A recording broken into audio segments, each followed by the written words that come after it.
મરાઠા સામ્રાજ્યનો ઉદય કેવી રીતે? છત્રપતિ શિવાજી મહારાજે સ્વરાજ્યની સ્થાપના કરી. ન કોઈ રાજ્ય, ન વિશાળ સેના, ન અપર સંપત્તિ, પણ તેમના પાસે એક સપનું હતું, સ્વરાજ્ય. આ છે છત્રપતિ શિવાજી મહારાજની પ્રેરણાદાયક કહાની, જેમણે મરાઠા સામ્રાજ્યની પાયાની સ્થાપના કરી.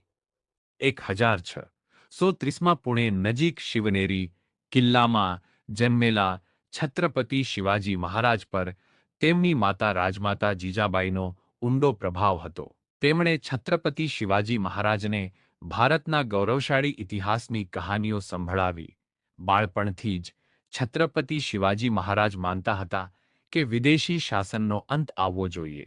છત્રપતિ શિવાજી મહારાજે તલવારબાજી, ઘોડસવારી અને યુદ્ધકલા માટે કઠોર તાલીમ લીધી. સહ્યાદ્રીની પહાડીઓ તેમનો અભ્યાસ ક્ષેત્ર બન્યા, જ્યાં તેમણે પોતાની યુદ્ધ કૌશલ્યને વધુ મજબૂત બનાવ્યું.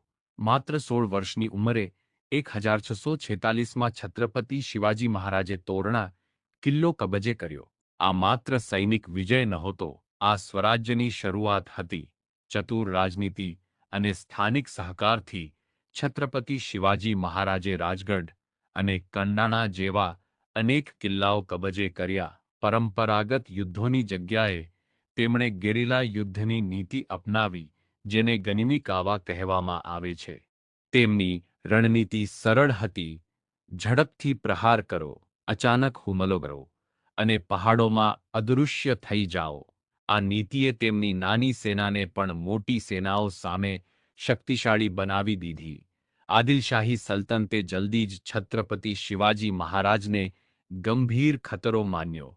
તેમના સૌથી શક્તિશાળી સેનાપતિ અફઝલ ખાનને તેમને નષ્ટ કરવા મોકલ્યા. અફઝલ ખાને શાંતિ બેઠકના બહાને છત્રપતિ શિવાજી મહારાજને મળવા બોલાવ્યા, પરંતુ તે દગો કરવાની યોજના બનાવી રહ્યો હતો. છત્રપતિ શિવાજી મહારાજ પહેલેથી જ તૈયાર હતા. તેમણે પોતાના હાથમાં એક ગુપ્ત હથિયાર છુપાવ્યું હતું, વાઘ નખ. જ્યારે અફઝલ ખાને હુમલો કર્યો, ત્યારે છત્રપતિ શિવાજી મહારાજે આત્મરક્ષા કરતા તેને પરાજિત કર્યો. આ ઘટના સમગ્ર દક્કન વિસ્તારમાં ગુંજી ઉઠી અને છત્રપતિ શિવાજી મહારાજને શક્તિશાળી નેતા તરીકે સ્થાપિત કરી દીધા. હવે મુગલ સમ્રાટ ઔરંગઝેબનું ધ્યાન પણ તેમની તરફ ગયું. 1665માં રાજા જયસિંહ વિશાળ સેના સાથે છત્રપતિ શિવાજી મહારાજ સામે આવ્યો.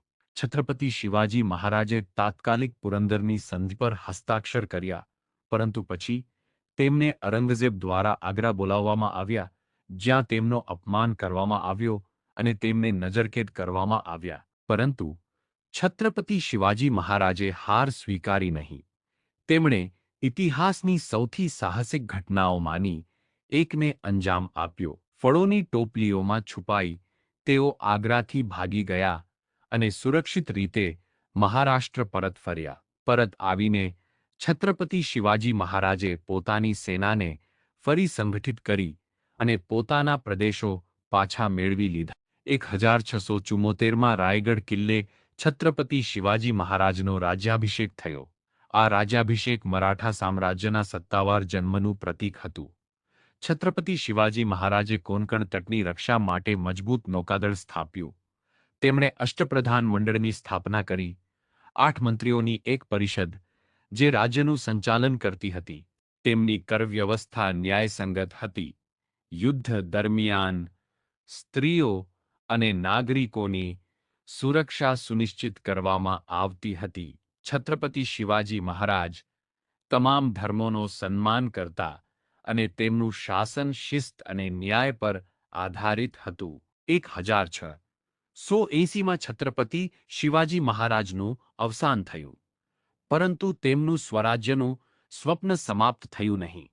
તેમની પ્રેરણાથી આગળ ચાલીને મરાઠા શાસકોએ સમગ્ર ભારતમાં મુગલ સામ્રાજ્યને પડકાર્યો.